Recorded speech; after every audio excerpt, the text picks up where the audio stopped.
baik, kali ini kita akan menghitung instrumen penelitian yaitu uji validitas, reliabilitas, tingkat kesukaran, dan daya pembeda soal esai dengan Microsoft Excel. Oke, di sini saya udah ada datanya yaitu nama responden yaitu nama siswa kelas 6 dan di sini ada 10 item soal. Nah, di mana setiap soal itu memiliki rentan dari 1 sampai 5. Oke. Nah, kita masuk ke template-nya. Oke, di mana masukkan jumlah soal, di mana soal itu terdapat 10 soal. Oke. Kemudian kita masukkan nama siswanya. Kita masukkan nama seluruh siswanya, yaitu ada 30 siswa. Kemudian kita salin dan kita tempel. Lanjut ke, nah, kita ambil lagi data setiap siswa. Kita salin.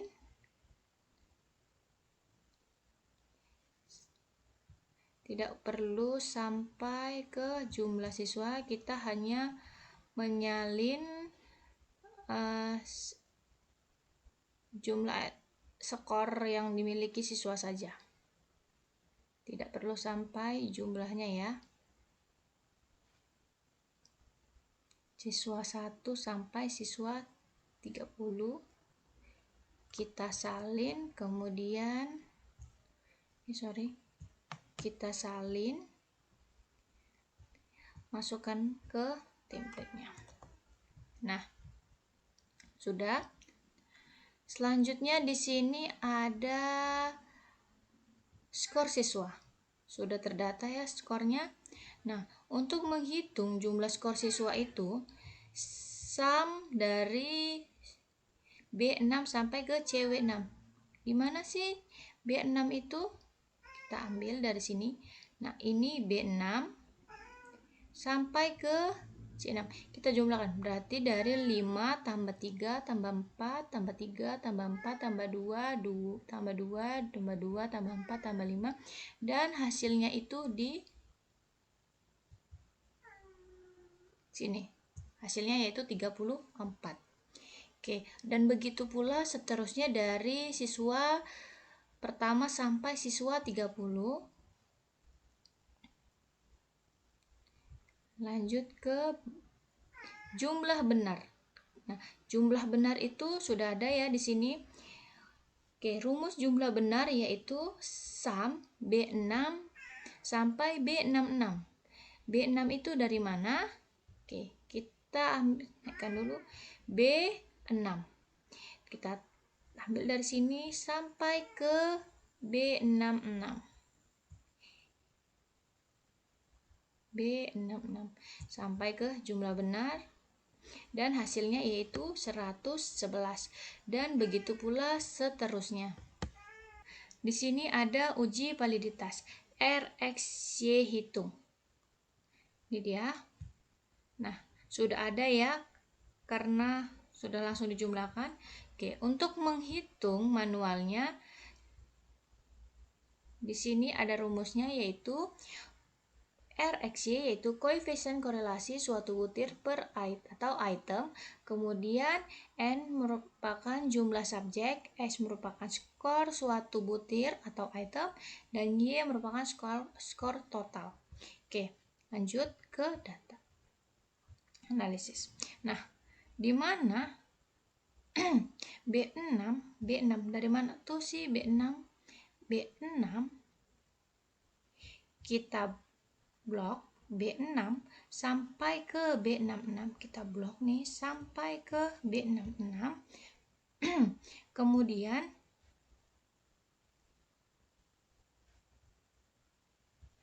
Kemudian kita kasih tanda absolut agar terkunci ya. Ini tanda dolar tanda absolut ini tanda dolar ya. Kemudian sampai CX mana CX? Oke. Nah, ini CX ya. Hasilnya itu 914. Kemudian kita kasih lagi tanda absolut. Ini kita kasih tanda absolut. Kemudian sampai ke 6. Nah, 6-nya. Oke, ini 6. Nih. Nah, kemudian CX, kemudian tanda 6, kemudian kita kasih ke 6, kemudian CX ke 66. Oke, mana sih CX 66 itu? Dari 6, kemudian kita blok sampai ke CX 66.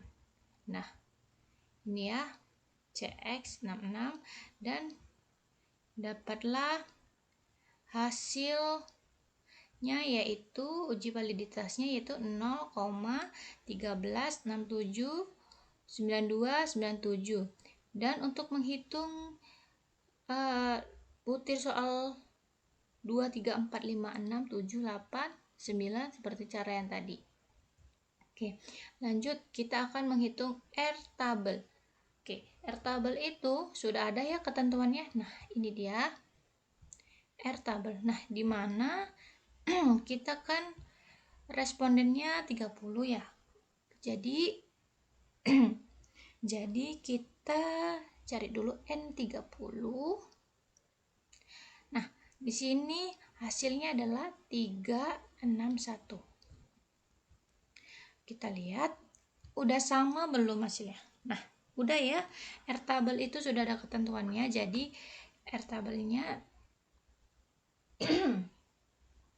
jadi R-table dari 30 siswa yaitu adalah 0,361. Oke. Lanjut ke simpulan. Simpulan yaitu rumusnya untuk menentukan valid dan tidak valid. Nah, ini dia.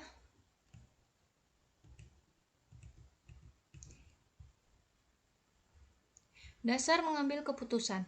Jika R hitung lebih besar dari R-table, maka instrumen atau item pertanyaan berkolerasi signifikasi terhadap skor total dinyatakan valid. Dan jika R hitung lebih kecil daripada R-table, maka instrumen atau item pertanyaan tidak berkolerasi signifikasi terhadap skor total dan dinyatakan invalid. Oke, di sini dinyatakan tidak valid karena hasilnya tadi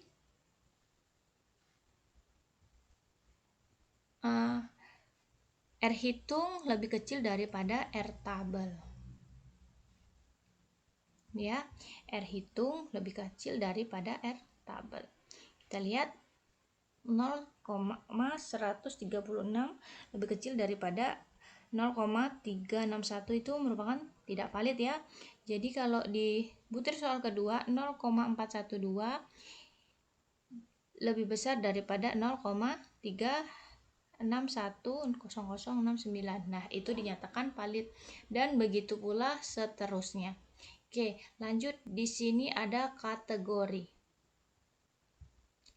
Di mana sangat rendah, rendah, rendah. Oke, kita buka lagi. Oke. Penentuan kategori dari validitas instrumen yang mengacu pada pengklasifikasian validitas dikemukakan oleh Guilford tahun 1956, halaman 145 adalah sebagai berikut. 0,81 sampai 1,00 validitas sangat tinggi atau sangat baik. Kemudian 0,61 sampai 0,80 validitas tinggi atau baik. 0,41 sampai 0,60 validitas sedang atau cukup. 0,21 sampai 40 validitas rendah kurang, dan 0,00 sampai validitas 20 yaitu validitas sangat rendah atau jelek, RXY-nya maka tidak valid. Oke. Lanjut ya, kita lihat dulu. Nah, kategori di sini sangat rendah karena tadi hanya mencakupi 0,0 sampai 0,20. Oke, ini lanjut ya ke uji reliabilitas metode alpha. Kemudian yang awal itu yaitu varian item. Nah, di varian item rumusnya itu B6 kita blok sampai B66. Oke. Dari B6 mana sih B6 itu? B6 kita blok sampai ke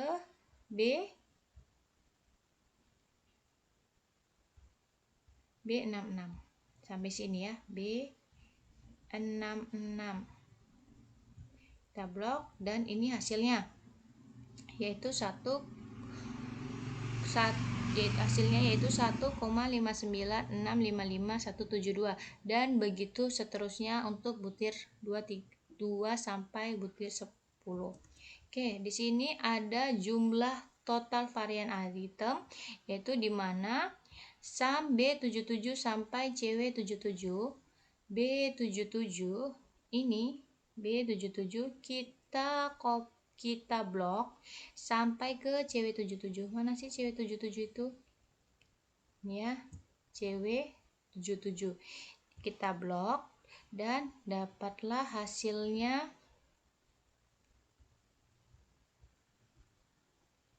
13,7103448. Nah, ada varian total. Nah, varian total itu rumusnya yaitu IF B6 round variabel CX6 kita blok sampai CX66. Nah, mana sih CX6 itu? Ini dia ya, CX6.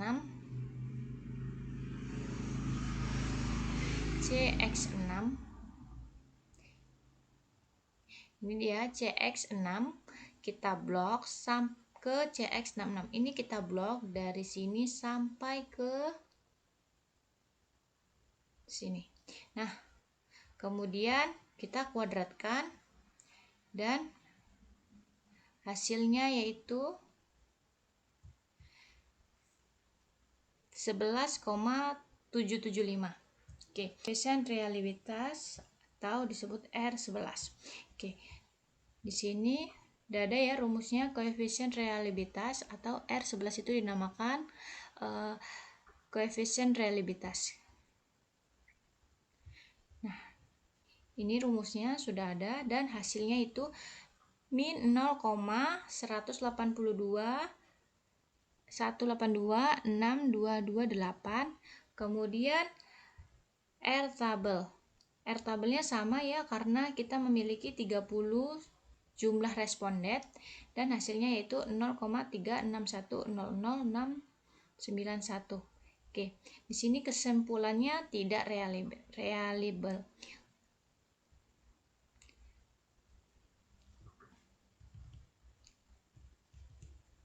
Nah, di sini kriteria suatu instrumen penelitian dikatakan reliable dengan menggunakan teknik ini bila koefisien reliable R11 lebih besar daripada 0,6 atau 0,7 atau dengan dibandingkan dengan R tabel produk moment. Jika dinilai koefisien reliabilitas alpha Corbons lebih besar daripada R tabel, maka dikatakan reliable dan sebaliknya. Penentuan kategori dari reliabilitas instrumen yang mengacu pada pengklasifikasian reliabilitas yang dikemukakan oleh Guilford tahun 1956 halaman 145 adalah sebagai berikut. 0,8 lebih kecil R11 atau koefisien reliabilitas sama dengan 1,00. Reliabilitas sangat tinggi 0,60, koefisiennya reliabilitas lebih kecil daripada 0,80, hasilnya reliabilitas tinggi, dan 0,40 lebih kecil daripada koefisien reliabilitas sama dengan 60, reliabilitas sedang, dan 0,20 R11 sama dengan 0,40 reliabilitas rendah. Kemudian min 1 lebih kecil daripada koefisien reliabilitas sama dengan 0,20 dan hasilnya sangat rendah dan tidak reliable. Oke. Nah, di sini kesimpulannya yaitu tidak reliable karena tidak mencapai 0,20 ya. Oke. Kita masuk ke tingkat kesukaran. Oke. Baik, di sini ada tingkat kesukaran. Nah, tingkat kesukaran itu rumusnya yaitu kita blok dulu B6 sampai B66, kemudian dibagi skor maksimum B6 sampai CW66. Nah, mana itu B6? B6 kita blok dari sini sampai ke B66. B66. Dan sampai sini ya. Dan dapatlah, dan kemudian skor maksimumnya tadi dibagi skor maksimum B6 sampai CW66.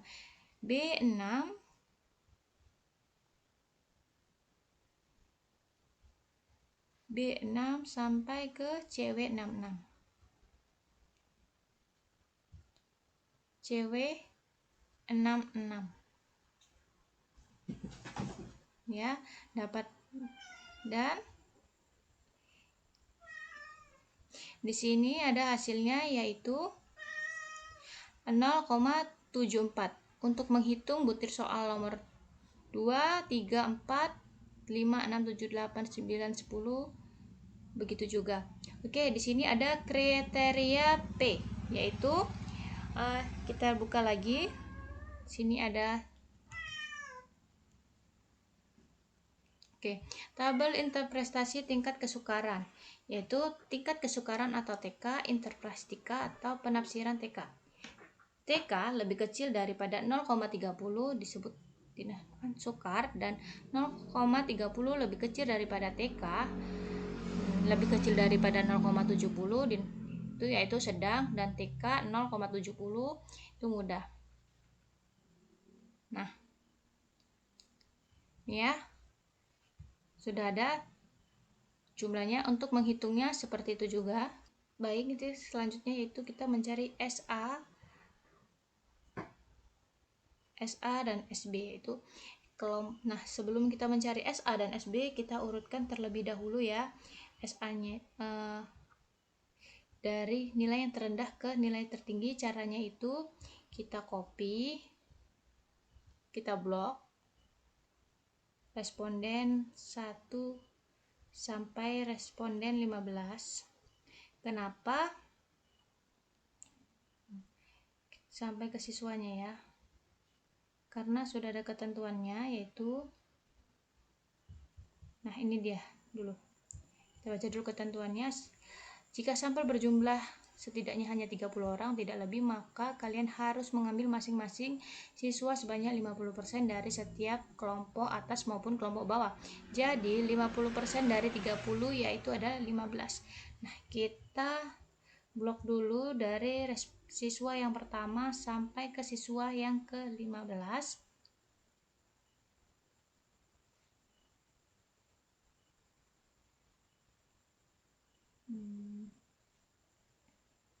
Dan ini dia.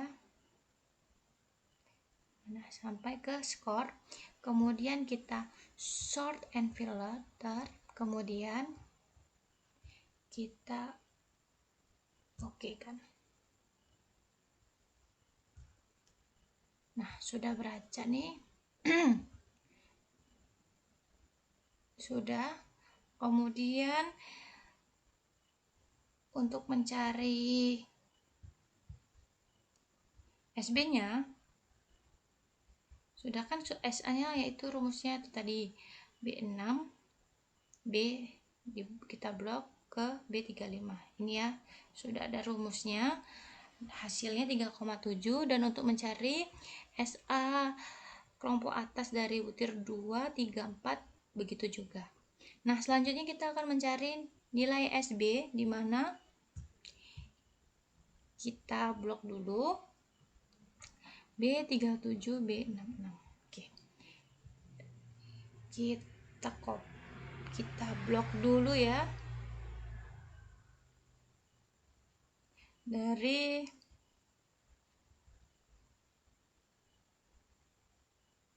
responde ke ini 11, kemudian kita sort custom, dari sini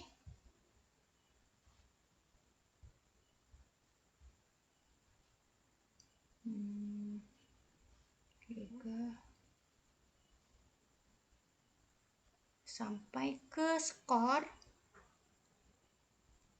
kemudian kita sort and filter. Oke kan? Nah, di sini sudah ada ya, sudah SA dan SB-nya. Kita tentukan.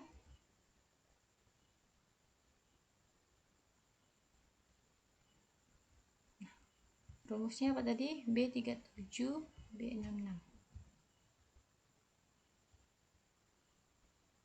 Blok B37. Untuk mencari SB-nya itu kita blok dulu.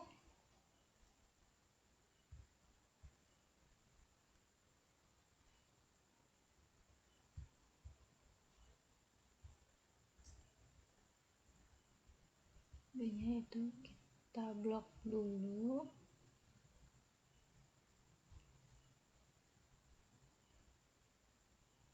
Dari responden.